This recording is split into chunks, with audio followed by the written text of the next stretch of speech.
కేటీఆర్, దాసోజు శ్రవణ్ ఇద్దరూ కలిసి ED charge sheet లో రేవంత్ రెడ్డి పేరు ఉందని ఇవాళ న్యూస్ పేపర్లో వేయించారు. దీనికి సీఎం బాధ్యత వహించాలంటూ ఏదేదో చెబుతున్నారు.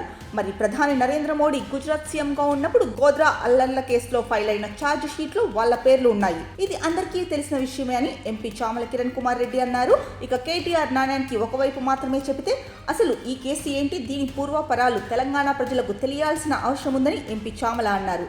ఈ కేసు గురించి చామల ఏం చెప్తున్నారో అతని మాటల్లోనే విందాం. కేటీఆర్ గారు ఈరోజు ట్విట్టర్లో, అలాగే ఆయన సహచరుడో అనుచరుడో మరి ఏం చెప్పాలనో ఎమ్మెల్సీ దాసోజు శ్రవణ్ గారు ఈ యొక్క ఆర్టికల్ని ఇది ఈరోజు ఒక పేపర్లో వాళ్ళే, ఎందుకంటే ఈరోజు ఇక్కడ ఢిల్లీలో ఏం న్యూస్ లేదు, ఇది కేవలం తెలంగాణలోనే ఉంది న్యూస్. ఎందుకంటే ఈడీ ఛార్జ్ షీట్ అనేది లాస్ట్ మంత్ ఏప్రిల్లో వేయడం జరిగింది.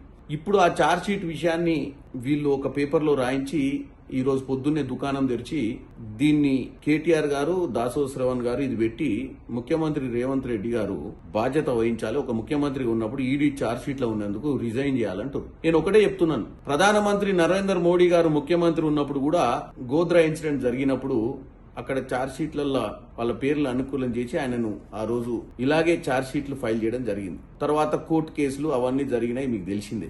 ఈ రోజు ఈ కేసు గురించి కూడా నేను తెలంగాణ ప్రజలకు కొంచెం వివరించదలుచుకున్నాను. ఈడీ ఛార్జ్ షీట్ వేయడానికి కారణం ఏజేఎల్ అనే ఒక సంస్థ నెహ్రూ గారి ఆధ్వర్యంలో నేషనల్ హెరాల్డ్ అనే న్యూస్ పేపర్ ని నడపడానికి ఆ సంస్థను తీసుకొచ్చారు.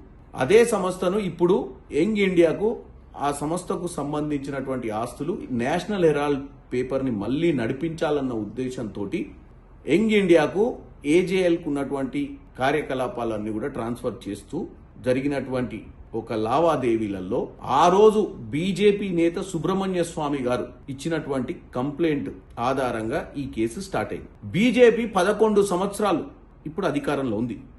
వాస్తవంగా ఎక్కడన్నా ఏజేఎల్ నుంచి యంగ్ ఇండియాకు ట్రాన్స్ఫర్ అయినటువంటి ఆస్తులలో లావాదేవీలు, చేతి మార్పిడులు జరిగి ఉంటే ఈ పార్టీకి సోనియా గాంధీ గారు, రాహుల్ గాంధీ గారు ఇన్వాల్వ్ అయినటువంటి ఈ కేసు ఎప్పుడో ఒక దశకు వచ్చేది.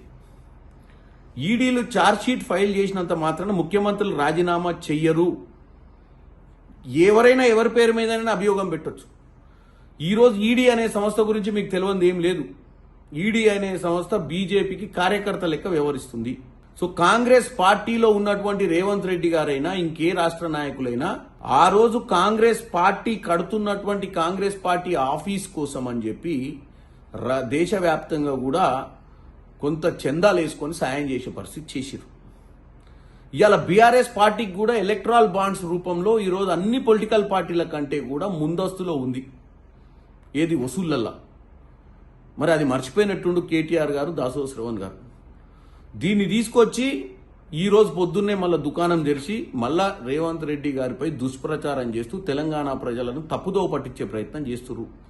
ఈ కేసులలో కేవలం పొలిటికల్ వెండెట్ అంటే రాజకీయంగా దెబ్బతీయాలన్న కుట్రనే తప్ప ఈ కేసులో ఏమాత్రం కూడా వాస్తవాలు లేవు అనేది గతంలో కాంగ్రెస్ పార్టీ జయరాం రమేష్ గారు దీని మీద క్లియర్ కట్ గా చెప్పారు పోయినసారి మొన్న ఏప్రిల్లో.